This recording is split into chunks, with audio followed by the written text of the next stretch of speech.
विजापुर नाम के गांव में सुधा नाम की औरत रहा करती थी।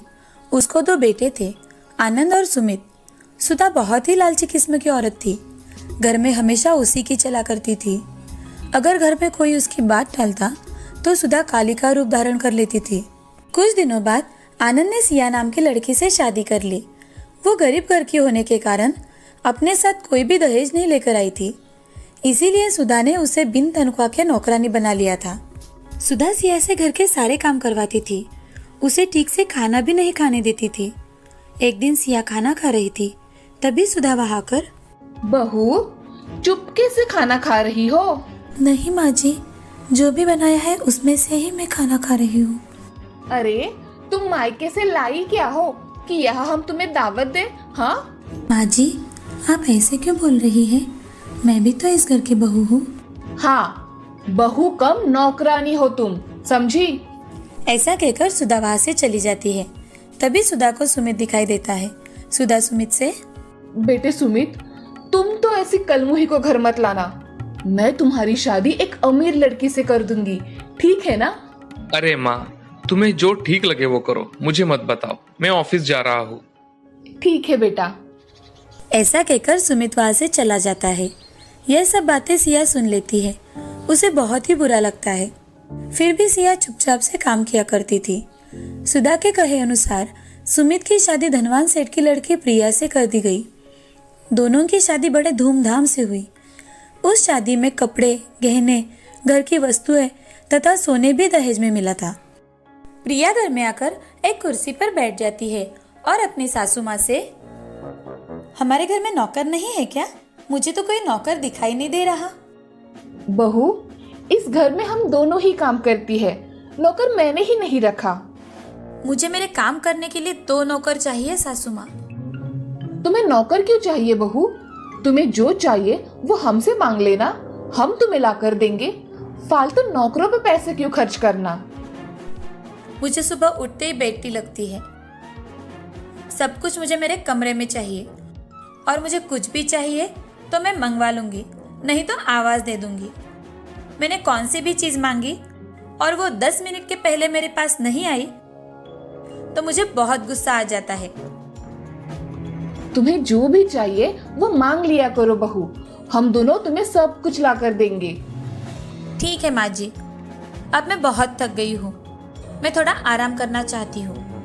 हाँ बहू, तुम जाओ, आराम करो। ऐसा कहकर प्रिया अपने कमरे में चली जाती है और ये सब सुन सुधा का मुंह खुला का खुला रह जाता है। तुरंत ही अपने आप को संभालकर सुधा सिया से, देखा, इसे कहते हैं रईसी, और तुम हो कलमुही जो हमेशा मुंह उठाकर चली आती हो। प्रिया ने जो भी बताया है सब याद रखना, और उसने जो भी मांगा वो देना। अगर उसमें कोई गड़बड़ हुई तो देख लेना। जी माँ जी। ऐसा कहकर सिया वहाँ से चली जाती है और अपने काम करके सोने चली जाती है। अगले दिन सुबह होते ही प्रिया आवाज देती है, अरे सासू माँ, कॉफी लाओ जल्दी। प्रिया की आवाज सुनकर सिया जल्दी से कॉफी बनाकर उसके कमरे में लेकर जाती है। प्रिया की सेवा करने में ही सिया का पूरा दिन निकल गया और घर का काम जैसे के तैसे ही रह गया। अब सारा काम पड़ा देख सुधा मन में, आज इस सिया की बच्ची को तो मैं कुछ काम भी नहीं बोल सकती। वो आज पूरा दिन छोटी बहू के काम कर रही है। चलो, मैं ही घर के काम कर लेती हूँ। सुधा ने उस दिन सारे काम खुद ही कर लिए। झाड़ू, पोछा, बर्तन, सभी काम उसने अकेले ही कर लिए। काम करने की आदत न रहने के कारण उसके हाथों और पैरों में दर्द होने लगा था। सुधा थकने की वजह से सोफे पर बैठकर आंखें बंद करने लगी। तभी छोटी बहू प्रिया अपने हाथों में पैसों से भरा हुआ बैग लेकर आती है और वहां आकर सुधा से, माँ जी, मैं क्लब में किटी पार्टी के लिए जा रही हूँ और मुझे लौटने में थोड़ी देर हो जाएगी, बाय। ऐसा कहकर प्रिया क्लब में चली गई। यह सिलसिला हर रोज का होने लगा। सिया दिन भर प्रिया की सेवा करते करते थक जाती थी और सुधा वो घर के काम करते करते थक जाया करती थी, और प्रिया वो अपने सहेलियों के साथ हर रोज किटी पार्टी करने चली जाया करती थी। घर के काम करके अब सुधा बहुत थक गई थी, और तो और उसमें प्रिया हर रोज पैसे किटी पार्टी में खर्च किया करती थी। ये देख सुधा अपने बेटे सुमित से, सुमित, जरा इधर तो आना। हाँ माँ, तुमने मुझे बुलाया? हाँ बेटे, आओ यहाँ बैठो। क्या बात है माँ? अरे बेटा, प्रिया हर रोज किटी पार्टी में जाकर पैसे खर्च करती है। मैं और सिया काम करके थक जाते हैं। तुम ही प्रिया को कुछ समझाओ ना। माँ, तुम्ही ने तो उसे सर पे चढ़ा के रखा था कि धनवान की लड़की है, उसने जो कुछ मांगा वो तुमने उसे दिया, और तो और बेचारी भाभी को भी उसकी सेवा में लगा दिया। अगर मैंने उसे अभी कुछ कहा तो वो बोलेगी मैंने ढेर सारा दहेज देकर तुम्हें खरीदा है। मैं उसे कुछ नहीं कह सकता माँ, आप औरतें आपस में संभाल लो। ऐसा कहकर सुमित वहां से चला जाता है। यह सुन सुधा चुप हो जाती है। कुछ दिनों के बाद सुधा का फोन कंटिन्यू बजने लगा। तभी सुधा ने फोन उठाकर, हेलो। क्या आप घर में काम करती है? सुधा ने गुस्से से अपना फोन कट किया। तभी उसका फोन फिर से बजा। सुधा ने फोन उठाया। हेलो। आपको फिश करी बनानी आती है क्या? आप कौन हो? और मैं काम वाली नहीं हूँ, समझी? मुझे फेसबुक पर आपका नंबर दिखा, इसीलिए मैंने कॉल किया। तुम्हें किसने दिया मेरा नंबर? हाँ, प्रिया मैडम ने हमें ये नंबर दिया है। तुम फोन रखो, मैं किसी के यहाँ काम नहीं करती। तभी गुस्से में सुधा प्रिया से, प्रिया, प्रिया कहाँ हो? क्या हुआ माँ जी, आपने आवाज दी? बहू, मेरे मोबाइल पर सुबह से अननोन नंबर से फोन आ रहे हैं। और काम करती हो क्या?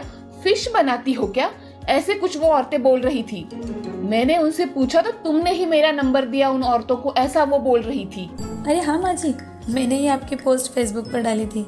किसी को इतनी काम करने वाली अच्छी सास चाहिए तो कॉल करे, और लोगों ने आपके नंबर पर कॉल करके पूछा होगा, है ना माँ जी? वैसे भी मुझे क्लब के लिए थोड़े पैसे कम पड़ रहे थे, इसीलिए मैंने आपकी पोस्ट दे दी।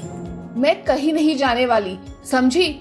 और मैं काम वाली नहीं हूँ। माँ जी, इस पोस्ट से हमें बहुत पैसे मिलेंगे, और जो भी कस्टमर हमें अच्छे पैसे देंगे उससे हमें डील फाइनल करनी है। बहू, तुम क्या कह रही हो? तुम्हें समझ में आ रहा है? अपनी सास को बेचोगी क्या? अरे माँ जी, मैं हस्बैंड फॉर सेल भी लगाने वाली हूँ। जो भी अच्छी डील होगी उसका हमें ही तो फायदा मिलेगा, और आप जैसी दयालु सास किसी को कहाँ मिलेगी। मैं कहीं नहीं जा रही, और तुम तुम्हारा देखो और मैं मेरा देखती हूँ, समझी? ऐसा कहकर सुधा रसोई घर में चली जाती है। उसे उसकी गलती का एहसास हो गया था। किचन में सिया वहाँ खाना पका रही थी। ये देख सुधा सिया से, सिया बहू, मुझसे बहुत बड़ी गलती हो गई। मैंने तुम्हें पहचाना नहीं। हमेशा तुम्हें मैं तुम्हारी गरीबी की वजह से ताने मारते रही, और प्रिया बहू धनवान है इसीलिए उसे हमेशा सर पे चढ़ा के रखा। वो कहती है कि वो अपने पति को और मुझे भी बेचेगी। मैंने तुम्हें जो सताया उसके लिए मुझे माफ कर दो बेटी।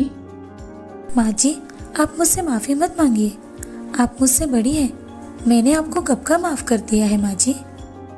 बहू, तुम्हारा मन कितना अच्छा है, तुमने मुझे सच में माफ कर दिया। हाँ माँ जी। तभी प्रिया वहाँ आ जाती है, और प्रिया अपनी सास से, माँ जी, आप में बदलाव आया इसलिए तो हम सबने मिलकर ये नाटक किया। आप हमेशा दीदी गरीब घर की लड़की है ऐसा कहकर उनका अपमान करती रही है। ये सुन दीदी बहुत दुखी हुआ करती थी। आपको इसका एहसास हो इसीलिए हमने ऐसा किया। वास्तव में मैं हर रोज़ किटी पार्टी के लिए नहीं जाती थी, मैं काम करने हर रोज़ ऑफिस जाया करती थी।